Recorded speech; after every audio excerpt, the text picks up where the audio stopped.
gonna be a little something more. I've got a plan in mind, a special thing in store. The light bulb inside my head says, get out and play, 'cause you never feel this way. It's my lucky day, it's my lucky day. It's my lucky day, my lucky day. Don't need a pot of gold, a rabbit's foot or to be told. It's my lucky day, it's my lucky day.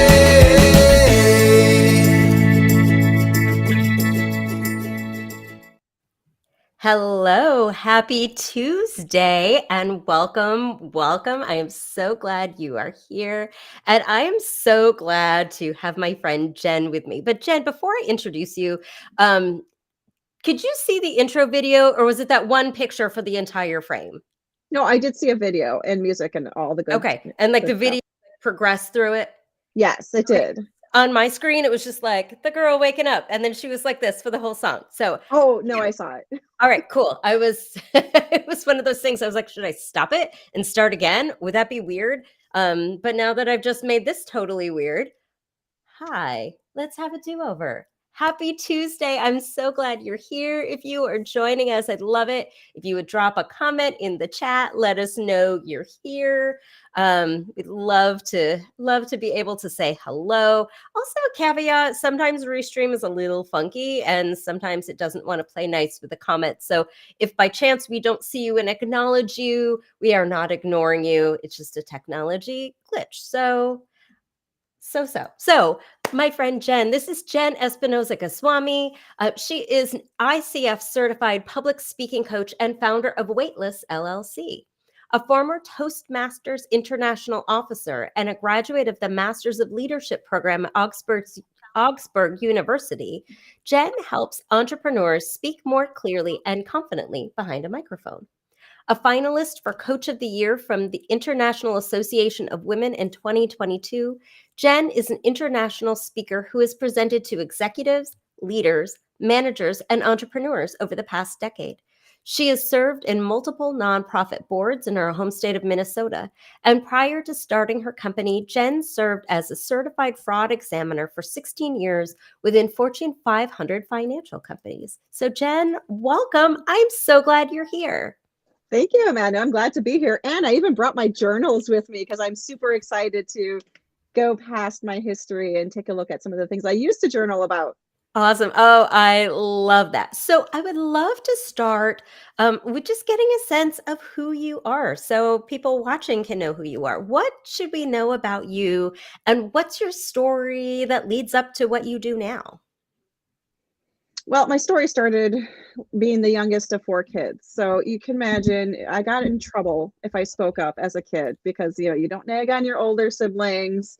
And I was morbidly obese as well. And growing up in the 80s, not a lot of kids in my school were also obese, not to the extent that I was. Lots of kids had a few extra pounds. I was easily the largest person in my school. So between being the youngest in my family and being the biggest person in my entire school, practically, I kept really, really quiet. I didn't want to speak up. The only time I spoke up was in class because I was a very good student. Some called me a teacher's pet. Again, another reason for me not to bring attention to myself. But at one point, I just got the bug for public speaking. I was at Toastmasters International, one of my favorite organizations. And some of you listening may have participated or currently participate in Toastmasters. It changed my life. I met many people through Toastmasters that helped me see that speaking is not just something you work on or try to get more confident on. It is also something that could turn into a career path. So when my career kind of took a little turn for the worse and I'm like, I don't want to do financial services anymore, what can I do? And I sank into my skill set of I'm a great speaker, I'm a great listener, and I don't have a problem being on stage in front of people. So maybe, and I had that at that time lost 100 pounds. So I said, well, I have a personal story as well. Why don't I combine these things into something that I can make a career out of, which is where we are today. That is such an incredible story. And I think it's so fascinating that I'm thinking about you as a child, right? As the youngest, and being uncomfortable in your skin just makes us smaller, right? Like when we're not confident in who we are, it's so much harder to find our voice. So what led you to finding Toastmasters? How did you get there? Oh, my manager made me do it. Those professional development kinds of things where you're in your performance review with your manager and they're like, yeah, you have to do something different outside of this department. And I looked around at what was available. I'm like, yeah, I don't want to do this course. I don't want to do that program. I wasn't ready for certification at that time, but there was a local Toastmasters group on my campus for my company. So they had a lunchtime meeting and I said, well, I did a lot of speaking in school for my bachelor's degree, and later on, I went for a master's degree as well, and I spoke in every single class. But educational speaking is very different from business or personal speaking. So I said, well, this is something I could get better on. And I was already writing for my job, and we'll talk about writing in a little bit. But I'm like, I need to express myself in a different way. And so Toastmasters seemed like the perfect outlet for that. Very cool. So for people who don't know what Toastmasters is, can you give us a quick primer? Yeah, Toastmasters is an international public speaking and leadership development association. It's nonprofit. It's very low cost to attend. They sometimes have company sponsored ones and often have thousands of clubs in your local area, everywhere from early morning people to lunchtime meetings to after everyone's had dinner and is going home for the evening. And so, one thing that you may not know about Toastmasters is people who are already good at speaking will often join Toastmasters as well, like trainers, learning and development professionals, mostly because it's a skill that never goes away. It's a skill that keeps on giving. And even if you feel that you're confident with it, you can always improve your technique.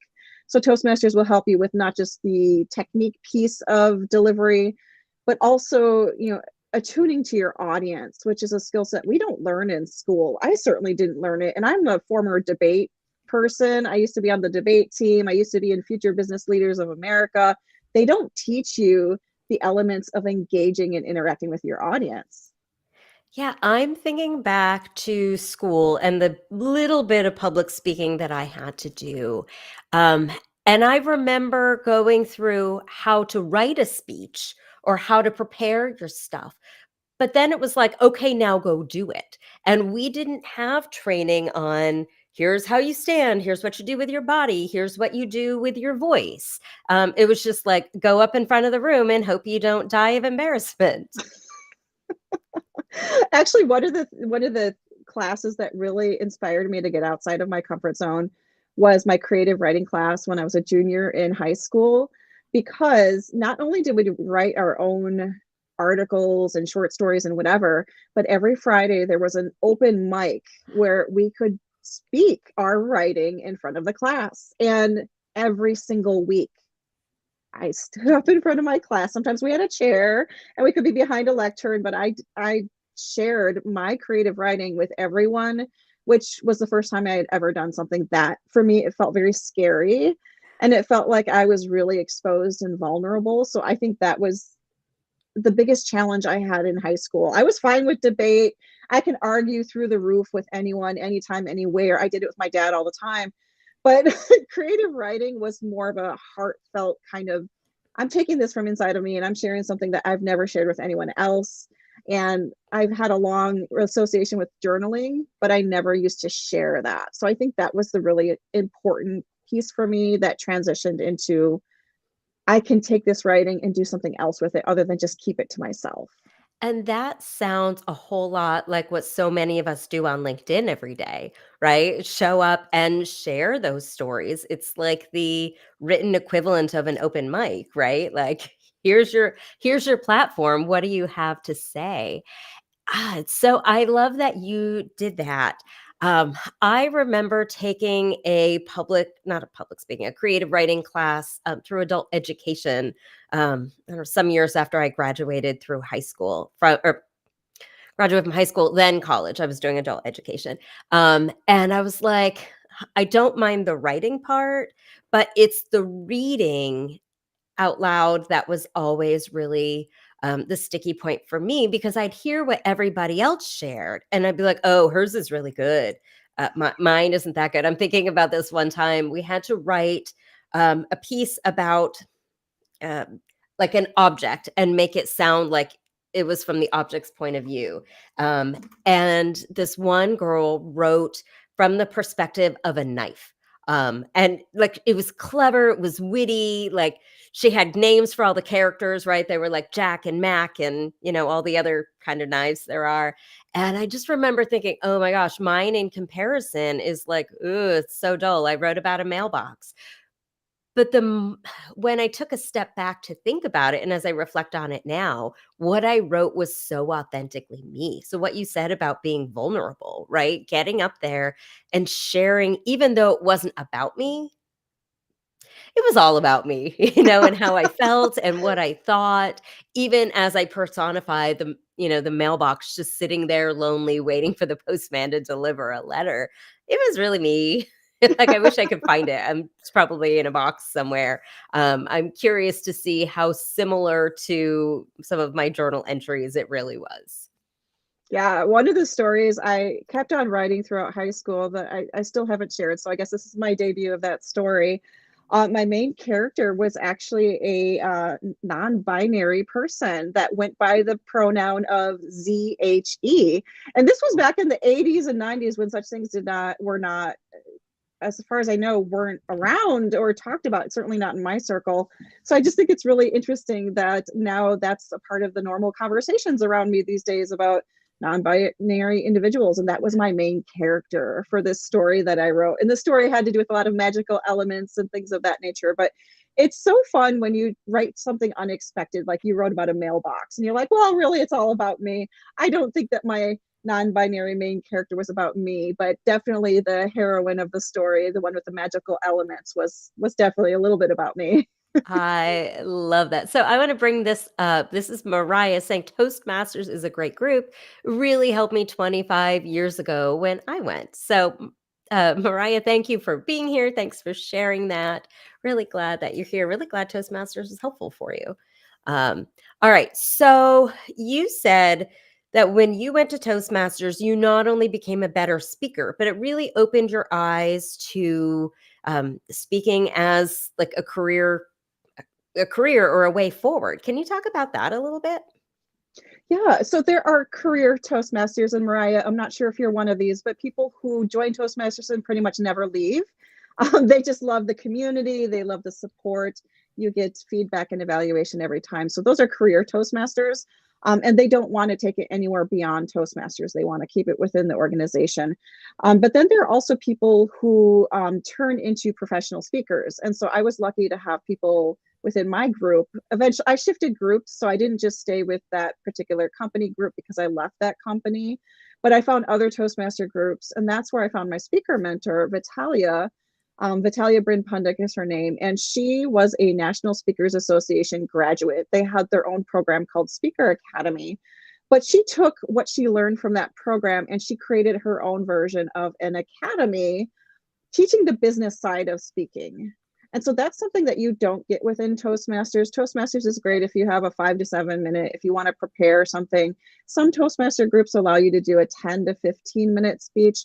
But when it comes to a business presentation, you need to have at least 45 to 60 minutes for a fully conceived, well-structured, well-formatted presentation.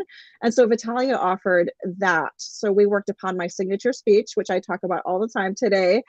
And then we also, it was a very small group of us, so it was very intimate. We also worked on the business side of speaking, which from reviews and evaluations I heard from other people, the National Speakers Association Academy focused just on the speech side. They didn't mentorship from current professional speakers, but it didn't really tell you how to structure a speaking business. And when I opened Waitlist, which is my company, it was supposed to be a professional speaking company.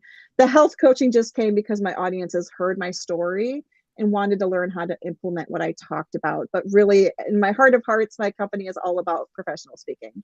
I love that so much. And what came to mind as you were saying that is 5 to 7 minutes for a lot of us feels like a really long time to be center stage. Um, 45 minutes to 60 minutes. I feel like there are probably people listening who are sweating at the thought of that. Can you talk about that for a minute and what it was like for you to go from, talking these little bits to this big speech? Yeah, that's the hardest part, and in the client work I do with folks like coaches and consultants is editing. So you have to be really ruthless with your editing. It's easier to take a 60-minute presentation and chunk it down to like 10 minutes or chunk it down to 5 minutes even. 1 minute is the most challenging amount of time you could possibly do a speech because you have to like begin, middle, end, and then make it all flow together. That's actually the hardest. When it comes to a 60-minute presentation, which is typical for a speech, like any sort of business presentation or TED Talk, TED Talks are usually 20 minutes long, but you can start from a 60-minute standpoint and then chunk it down. It's really difficult. It's not difficult to find the content. And this is one of the things that a lot of people have misinformation around. They're like, what can you talk about for 45 minutes with no preparation? I hear that question a million times a day. That's not the purpose of a signature speech. The signature speech is a well thought out, carefully crafted, memorized, if not internalized presentation. So that's the harder part, is just settling on just one topic. Because I know, Amanda, I'm sure you feel this way as well. There are so many things you could talk about. There are so many things you're passionate about. There are things that you have expertise in, and trying to find the single lane that you're going to stick to is the most challenging part of it. Once you do, though, you develop a brand around your story, whatever that looks like. And then that way you can consistently deliver an amazing program in front of different audiences because you know where what your foundational pieces are, and you can always slice and dice as you go, but start from that core foundation with a speech, and the rest is easy. Uh, I'm thinking about the storytelling aspect of it, because a good speech, right, a good talk is all it's all about stories and telling stories. And it reminds me of a storytelling workshop that I put together a number of years ago for work. In my 9 to 5, I'm a librarian, and we were talking about how we could help our children's librarians and librarians in general just be better storytellers. So we brought in this award-winning storyteller who's local to us and did this like 4-week intensive. And it was really interesting because she started with everybody can tell stories. You already tell stories. You will come home from, your day at work and you sit around the dining room table with your family, you're going to be telling stories. It's just how we turn those anecdotes into like a full on story. And it's it's interesting to me, my history of public speaking when I think about it, because for so long I have um, been much more comfortable on a stage in front of a large audience of people I don't know than a small audience of people close to me. Have you heard that from other people or Well, that's something how I similar? personally feel. I would rather speak to complete strangers. I don't care how big the size of the audience is, than just a few people I know. Totally with you on that one. Yeah, it's so weird. I'm not sure where it comes from. Maybe it's because strangers I'm not going to probably see again. So if they don't like me, that's fine.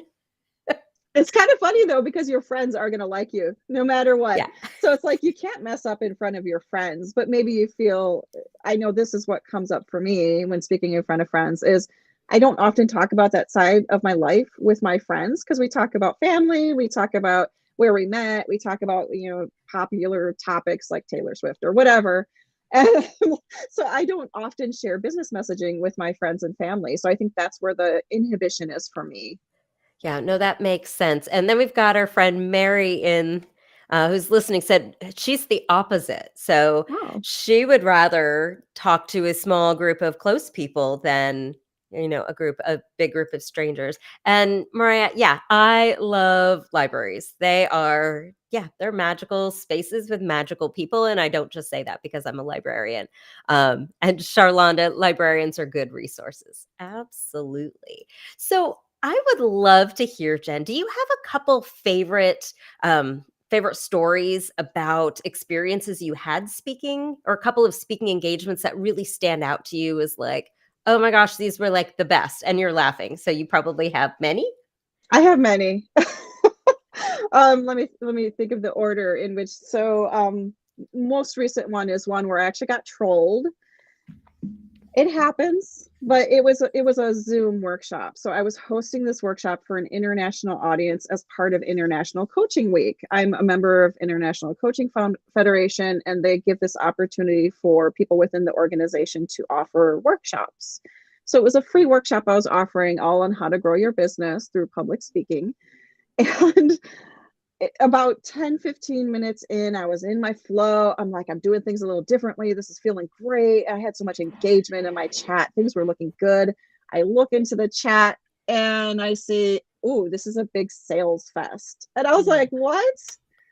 Because to that point, I had not sold anything. I had mentioned certain things. And one of the processes I teach people is seeding your programs and your offers so that people don't get surprised when you get to the end of your presentation. And you're like, by the way, if you'd like to go deeper, here's what I have for you. I don't want people to stuff all of that at the end of the last 5 minutes of their presentation and then say, oh, we're out of time. That's not the best way to handle that. So I was shocked that this gentleman, out of nowhere, he signed up for this free webinar with me, and obviously he was interested in the content, just totally trolled me in my chat log. And I'm just like, why is he sticking around? I was actually speechless for a few minutes, which is hard to do. Maybe not a few minutes. It feels like a few minutes. It was probably 15 seconds. And I struggled with myself, Amanda. I was like, should I respond to this guy, or should I just pretend it never happened? And you'll have those moments. Another moment where that happened for me, and I'll tell you how that story ended in just a moment. Another moment that surprised me was at a live audience. I was speaking for a group of Taking Off Pounds Sensibly, which is a weight loss group, because I started as a health coach. And I was doing one of my favorite presentations, 3 mindset shifts to accelerate your health. I delivered it at least a dozen times before that. So I knew what my audience usually reacted to. But at one point, I looked up in my front row audience, and there was this woman up front. Tears were just rolling down her face. And I paused because I'm like, oh, she's going through something really intense right now. Gave her a nod, just continued doing my presentation. I did go up to her afterwards and just checked in with her to see how she was doing. That is one of the beauties and the humbling moments of speaking, is you don't know how your audience is going to react to you. You could plan perfectly, you could prepare perfectly. Technology will fail. People will have a strong reaction, whether it's positive or negative. And you just have to kind of roll with it. And being the coach that I am, I'm very connected to what my audience is experiencing. I never anticipated that sometimes there would be this negative response, and you kind of have to acknowledge it as it's happening or not, and then move on and do what you need to do as a speaker to say, it had nothing to do with me. It was whatever that person was feeling, and that shows that my message was resonating on a different level than I had thought it would. So let's talk about reading your audience a little bit, because I do so much better, and I'm sure other people feel the same way, when we get some communication. I'm that person in the audience who's making eye contact, who's nodding, who's smiling, who's like, oh yeah, I'm with you, right? Like, so when I'm speaking, I look for the me's in the audience, and I get really flustered when I'm on a Zoom and people refuse to turn their cameras on, or when I'm in a crowd where everybody's got that resting face, because like, my resting face is pretty friendly, I like to think.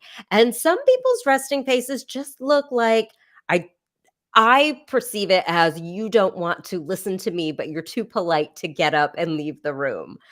So how do you, I don't know, how do you manage reading people when you're on stage? That's a great question. Yeah, you'll get a lot of this. People looking at their phones. Now, the good news is, if you notice that they're distracted or they have devices in their hand, that's when you turn it into a moment where you can engage them. So my quick answer to that is there some way you can engage them? Understanding that not all audiences want to be in the seats, depending on what market you support and you serve. I sometimes work with corporate clients. Most often, corporate clients are there because they want to be, but sometimes they're earning points or credit for showing up and they're multitasking at the same time, or they have their cameras off. So I like to check in with, okay, what will get them to engage? And usually before I deliver a program, I check in with the event organizer and I say, okay, what is typical for this group? So for my corporate clients, I'll say, do they usually go off camera? What can they respond? If it's a smaller group, can they unmute themselves? And so can we have an exchange? I always include some sort of polling survey questions or something that will at least get their fingers all warmed up, because, you know, in our digital world, we know where fingers are moving anyway. Yep. So how can you leverage that? And in a live situation, it's often getting people to move with you. Ooh, talk about that. Yeah, so especially if you're doing a keynote type presentation where they're just listening to you, lectures are boring. Our average, you know, attention span is probably 10 minutes or less. So you have a lot stacked against you as a speaker. The more you can get people on their feet or making some sort of physical connection. So I've had techniques like clap your hands if you agree with this statement, or raise your hand. I don't do that as much because people don't want to feel like seen necessarily in a group of people, so I would use that less frequently. But stand on your feet if this is true, stomp your feet if this is true. So usually they're rhetorical types of questions or yes or no questions, because you can't always engage a big room of people, but you can always get people to take some sort of action. Take out your phone and take a picture of the QR code on the screen that I've saved for you that will give you my free offer. You could also facilitate breakout type sessions or partner work, which are often called dyads, in a live audience, especially if you do more intimate kinds of retreat speaking. Have them do work with a partner or turn to a partner and share a thought or a takeaway, how they're feeling right now. There are many ways you can engage your audience. That is the best way to make sure that they are with you. You know, there is a way for them to respond to you. Make sure it's appropriate to the platform you're using. I have been on recorded webinars where, you know, 20% of the registrants did not show up, and this is common. So make sure that you address the people watching the recording as well. That's a really important point. If there's going to be a recording and it's going to be staying up in a membership platform, don't forget your replay people.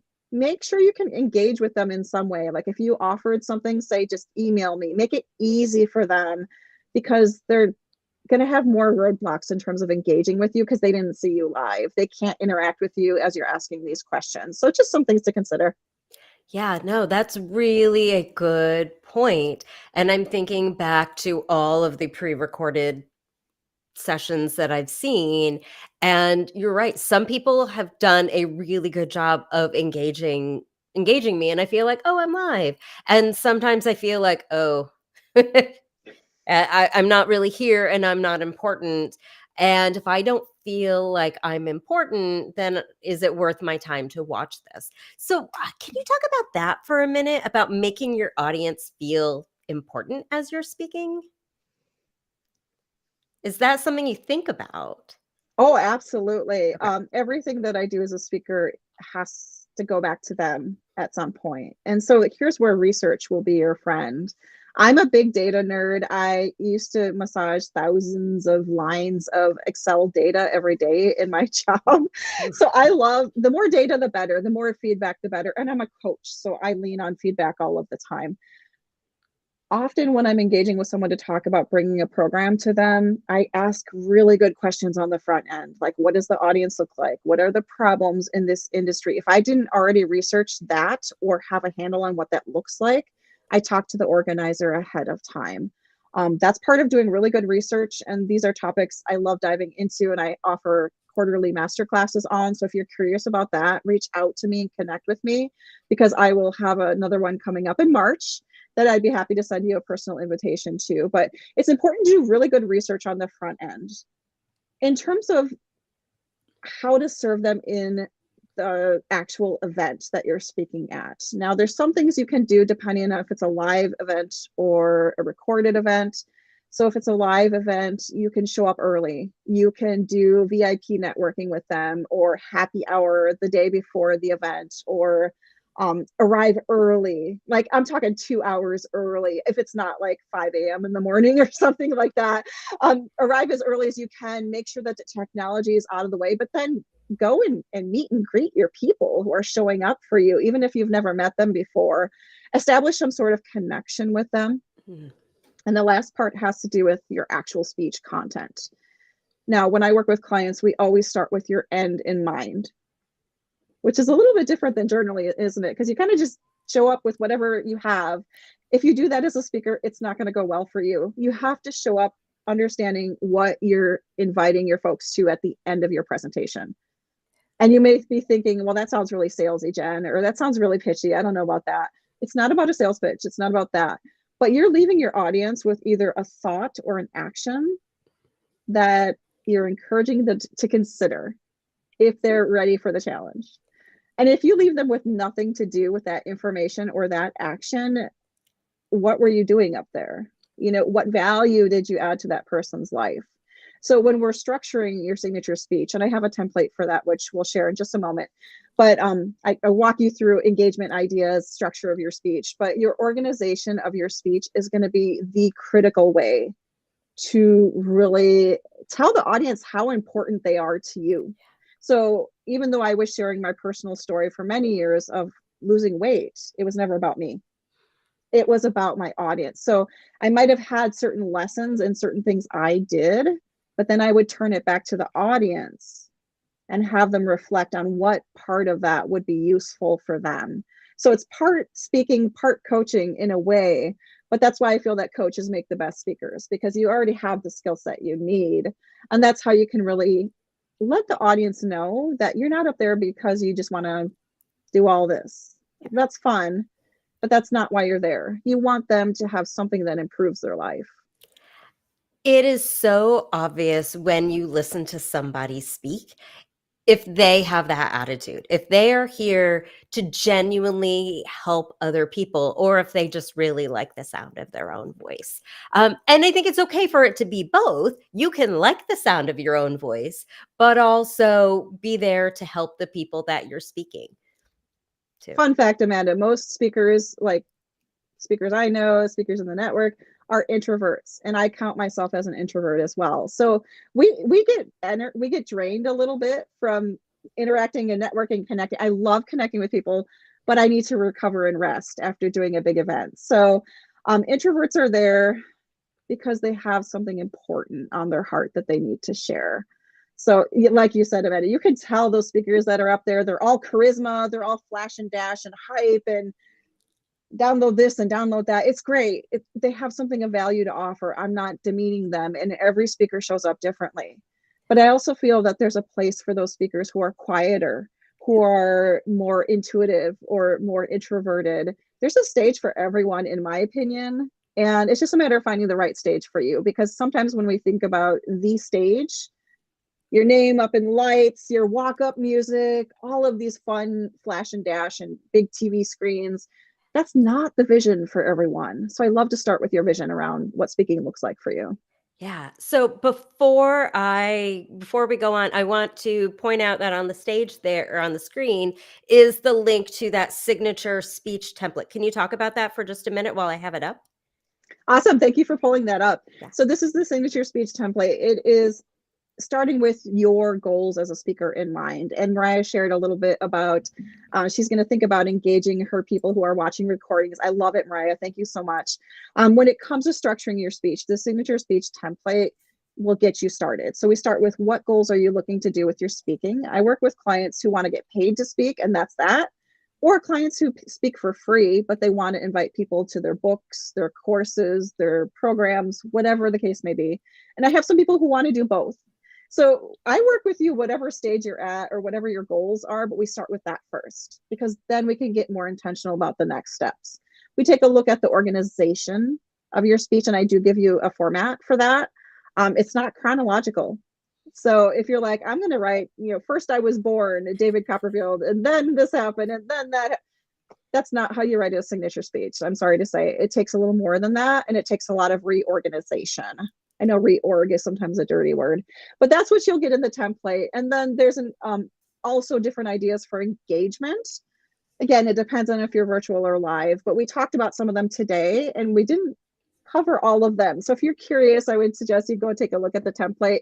It's a free resource, and then you'll automatically get invited to my master classes if you're interested in how to find those speaking engagements. Awesome. Thank you so much, Jen. So while you were talking about that, I heard so much in common with what I always say about journaling. I heard that there's no one size fits all when it comes to speaking.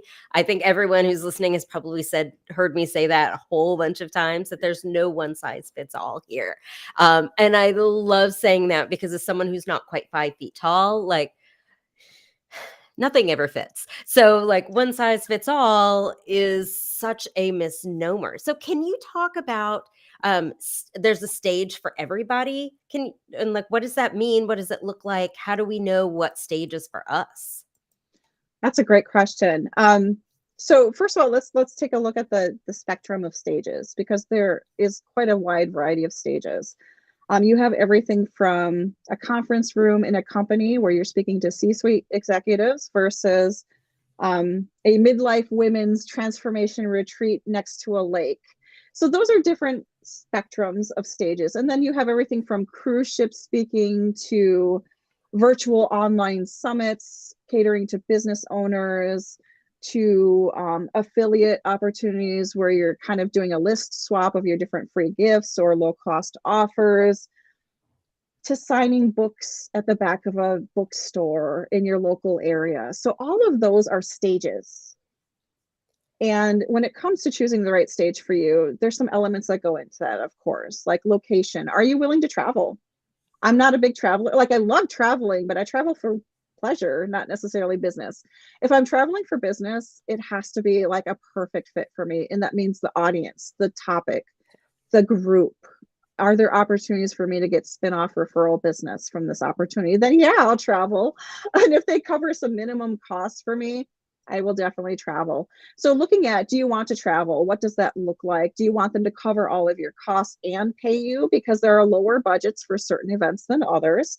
Those are some considerations to think about. And then in terms of stages, there are plenty of free speaking opportunities. So if you've decided that's your model, we can definitely work with that.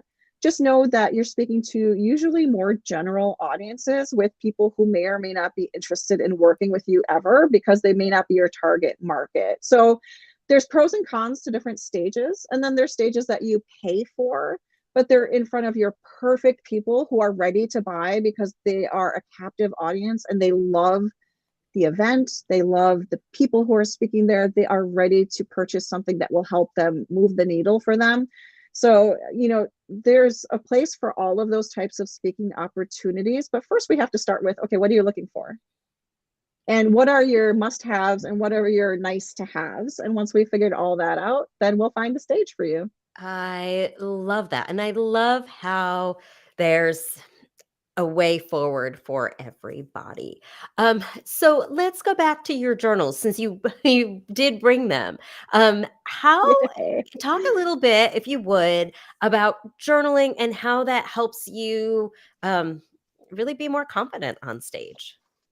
Okay, so I was telling you before we got live on the live stream here, this is one of my favorite journals from 2018. So this is going quite a few years back.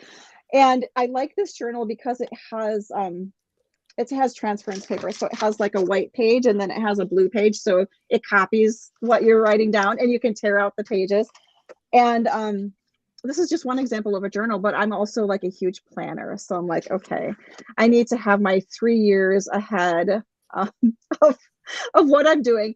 When I book a speaking engagement, I'll put it in my monthly calendar. So that way I have an at a glance. And before I booked it, I have a different place I organize it. So one of the most important things you'll know as you're starting to find speaking engagements for yourself, Organization is going to be really important. And I know, Amanda, you walk people through different types of journaling, including how you organize your thoughts, how you organize habits you're tracking. The same is true for speaking. You're going to have to organize both the research you're doing on potential speaking opportunities, what you're submitting for that opportunity, because it might be different. They might be asking for certain information that other applications are not looking for. If you're confirmed or you have an interview ahead of time, what do you need to know to prep for that interview? I would put that in one of my journals. This is the name of the company. This is what we've done so far. This is what I'm going to pitch or propose to them. And then just in terms of awareness, one of my biggest goals over the past year was increasing my intuitive connection with my audience. And it's difficult when it's virtual. I've done a lot of virtual speaking, and it's still difficult to connect with people one-to-one, even though we're looking at each other directly.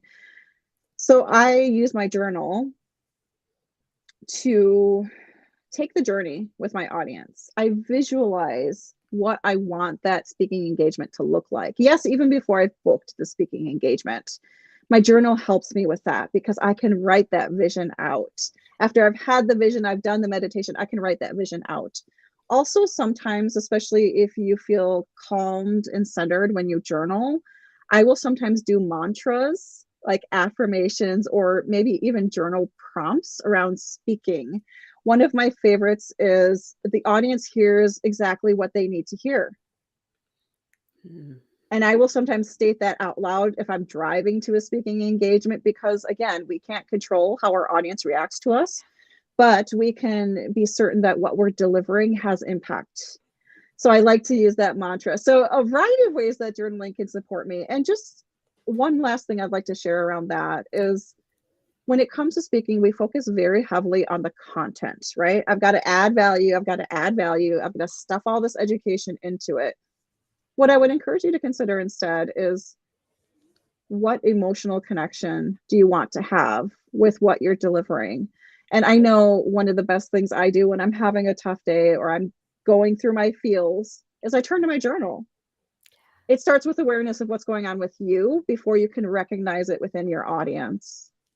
Yeah. Oh, I love that you shared that, because so many of us um, feel so many things and think so many things, but then we're not comfortable enough to take a look at what we're thinking and feeling. So getting confident and just connecting with ourselves, so important. Because yeah, you're right. If we can't recognize how we're feeling, how are we going to recognize that in somebody else? Yeah, beautifully put, Jen. So, Thank you. if people want to know more about you and how to work with you, can you tell us some of what you offer, who you work with, how you work with them? Mhm. So I help you in two ways. I help you with the creation and the choosing of your signature speech. We talked about sticking to a lane, right? Well, that's a tough work to do. I can work with you on that one-to-one. So I work privately with people. And then I also help you through the entire genesis of that speech, the creation, the writing. If you're using slides, what does that look like? I help you determine the audience for that. And there's many different ways you could go with that, and I help you deliver the speech. So even if you're comfortable with delivering previous speeches, my goal for you is to make your signature speech something that you can do in your sleep if you need to. So that takes rehearsal, and sometimes we don't rehearse when it's on our own. I help you through all of those phases, but it doesn't end there. Most other speaker coaches only helps you with the speech. And that's great, if you have a beautiful speech that you're ready to deliver at the drop of a hat. But what do you do then? Like, how do you find these speaking engagements? Because there's a million of them, but until you've started looking for them, you won't see a single one of them. And you'll be just so frustrated. I was really frustrated in my first few years of business.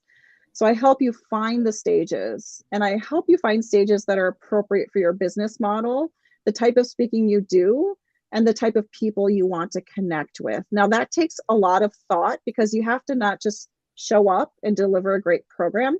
I have certainly delivered the wrong program to the right people, and the right program to the wrong people. I mean, trial and error as you're figuring things out. So I help you with both sides of it, the speech itself, the creation, the delivery, as well as finding the stages to take that speech to so you can make the biggest impact possible for what you're looking to do. And I do this mostly through private coaching. But I did mention earlier that I offer classes. So if you're not ready to jump right in and say, Jen, let's dive deep, my master classes are the best way to connect with me. And the next one is in March. I used to run them quarterly, but this year I decided to run them every other month. And usually they're around topics of the different markets you can book speaking engagements in. I also do how to fill your calendar with speaking engagements, whether they're paid or unpaid. It doesn't really matter. I can serve you no matter what level you're looking at. And once in a while, I'll run like an intensive, immersive weekend experience where I'll give you the entire thing, the whole enchilada in 2 full days. It's been a great experience. It's called Speaker Launch. So those are some of the different ways I can support you. And Amanda, I see that you've pulled my website up there. Funny enough, I do not have those offers on my website. So if you're interested in connecting with me, please find me on LinkedIn or message me and let me know whether you're interested in just scheduling a free consultation. Awesome. Oh, I love that. And I love how you hold our hands through the whole thing. That's really what I'm picturing. It's not just like, here's your speech, go.